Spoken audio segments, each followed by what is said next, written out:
A colaboración do Concello de Boiro coa Deputación da Coruña e a Academia Galega de Audiovisuais fará posible que a partir deste sábado se exhiban na localidade de Barbanza as películas finalistas nos premios Mestre Mateo. Código Emperador de Vaca Films será encargada de abrir este ciclo, que terá lugar todos os sábados ás 8 no Centro Social de Boiro. Vanse votar películas como o documental No Somos Nada, como unha película sobre María Casares, como Life is Life, ou como O Corpo Aberto, que foi a gran triunfadora dos premios Mestre Mateo da última edición, ou como Unicorn Wars, que será a película que pechemos este ciclo, que é unha película que ganou a mellor película, a mellor longametaxe de animación nos últimos Mestre Mateo, que é a película, a produción audiovisual galega que máis exportou, que máis presencia tuvo no resto do mundo de toda a historia do audiovisual galego. Ademais da proxección da película, desenvolverase un coloquio ao remate guiado por persoal da Academia que aportará datos ou curiosidades sobre cada filme.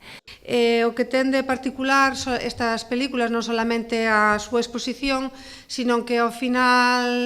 delas teremos unha persoa da Academia que nos pode falar, que podemos ter unha charla coloquio sobre algunha dúbida das películas, algunha curiosidade que teñamos, e teremos unha persona encargada en cada unha destas películas. Malea que o ciclo Mestre Mateo rematará a finais de novembro, a intención da Concellería de Cultura é seguir a promover o cine todas as fines de semana. O día 2 de decembro exhibirase As lavandeiras de Lois Patiño.